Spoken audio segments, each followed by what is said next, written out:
Saya seandainya menteri, maka syarat menunaikan ibadah haji lancar ngaji, pasti turun pendaftar. Bu, kalau ada yang tidak tahu ngaji di sini, belajar ki, belajar ki. Masih sakit tuh komate kina dek tesing mengaji. Kenapa? Wawancaranya nanti di akhirat. Pernah ki lihat orang wawancara? Di akhirat nanti kalau diwawancarai ki malaikat, tanya jawabnya malaikat bukan bahasa Bugis, bukan bahasa Jawa, bukan bahasa Indonesia, tapi apa? Bahasa Al-Quran. Jadi kalau dia tidak tahu mengaji, tidak tahu nanti kalau ditanya. Maka belajar ki. Matuan ini ustaz, masa masuk kita TKTPA? Jangan maki masuk TKTPA. Masa mau ki dilantik? Bagaimana caranya ustaz? Panggil raja masjid di rumah tak, suruh ajar ki. Majelis taklim yang kita itu mestinya 1 kali sepekan ajar ngaji. Bukan cuma dengar ceramah, ajar ngaji. Kalau ibu meninggal tidak tahu ngaji, masih sakit itu masih sakit, ajak lalu. Jangan lalu ki bilang wita topi na witai, wita totu. Belajar ki mengaji, wita tu wita. Nah, ibu bapak saudara-saudara sekalian, maka seluruh pengantar balik, maka datanglah malaikat. Bertanyalah ini malaikat, Marabbuka, siapa Tuhanmu?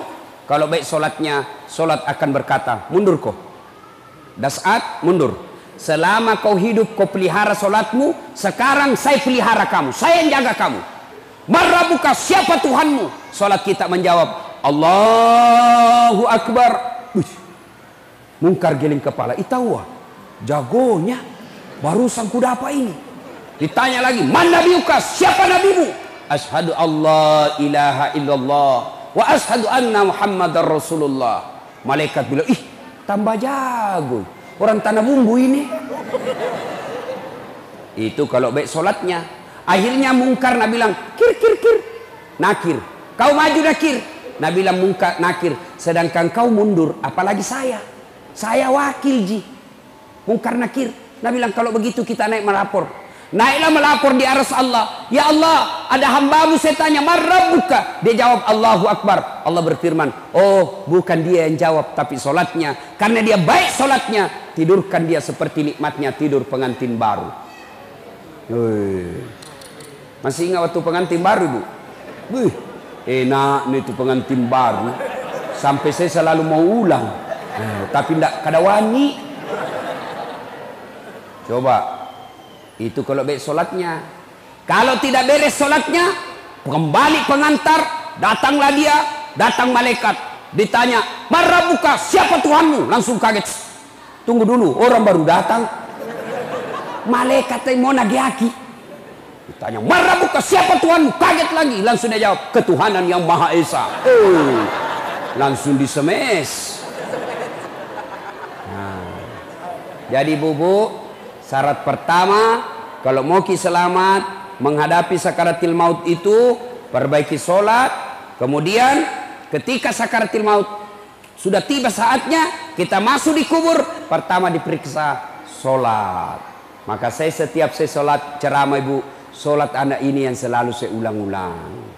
Biar baik puasa tak, bangun ki masjid mewah seperti ini, tapi kalau tidak sholat, tidak ada gunanya. Yang pertama diperiksa sholat. Kotama niki buru pak, bukan dulu diperiksa puasa, bukan haji diperiksa, bukan zakat yang pertama diperiksa. Apa yang pertama diperiksa ketika masuk di kubur? Sholat. Makanya sholat harus kita jaga baik-baik.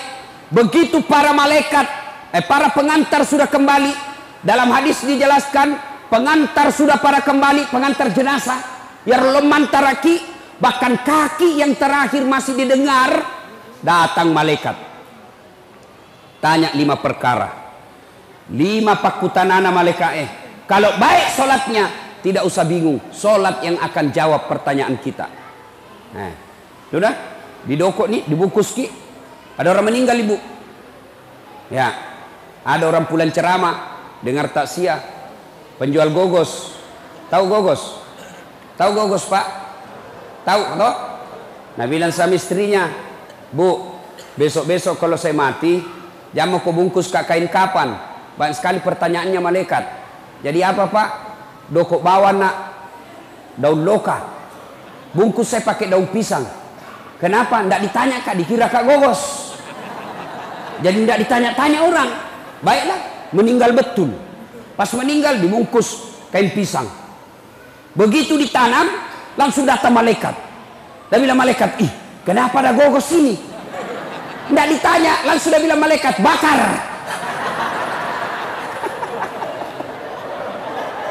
Dek, dari tanah langsung menitunuh. Bapak saudara-saudara sekalian. Nah, orang itu menghadapi sakaratil maut sebelum kita masuk di kubur. Sakaratil maut dulu kita hadapi. Orang menghadapi sakaratil maut macam-macam. Ya, pernah lihat orang sakaratil maut? Coba lihat itu. Saya, kalau ada orang meninggal itu siapa dipanggil? Siapa? Ustadz. Makanya jangan pandang enteng itu Ustadz. Karena kalau mau mati siapa dipanggil? Pak Camat. Tidak tahu mengaji. Siapa dipanggil? Kepala dinas. Oh lari. Siapa dipanggil? Ustadz. Makanya jangan kau pandang enteng itu Ustadz. Karena ada saatnya sakaratul maut kau. Dia yang tolong kau. Adalah orang meninggal. Coba lihat macam-macam itu orang meninggal Pak. Ada orang saya lihat orang sakaratul maut. Madang nasa ngogi Kan macam-macam itu orang sakaratul maut.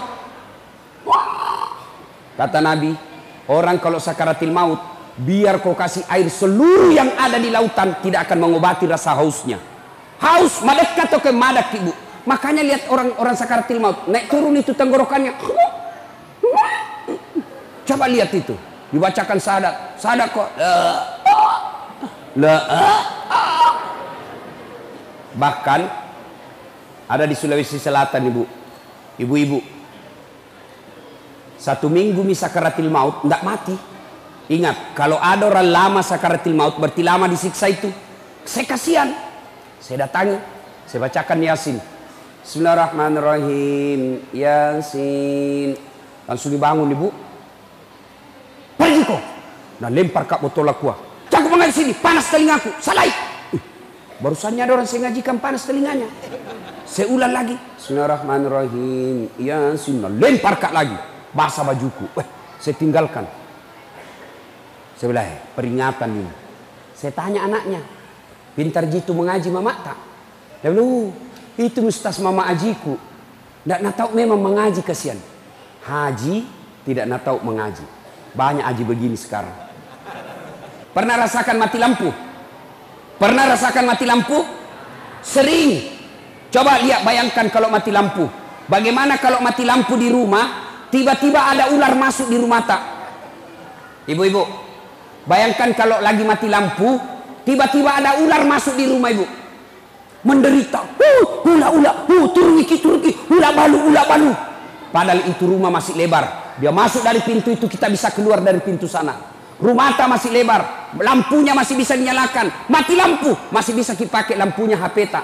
Masih bisa kita teriak, tolong kasih, tolong, tetangga-tetangga ada ular. Masih bisa kita cari batu cobek, lempar itu ular. Tapi nanti kalau masuk di kubur, mati lampunya bukan 1 hari.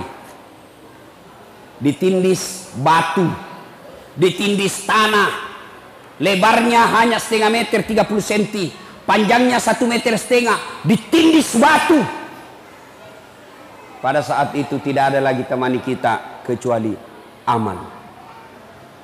Maka saya heran kalau ada orang sudah tua masih juga tidak baik akhlaknya, masih juga tidak memperbanyak amal, mari ngerak kombo. Saya heran orang tak siap, belum juga baik agamanya, datang acara haul, datang acara keagamaan, pulang masih tidak baik agamanya, maka itu orang sudah mati hatinya.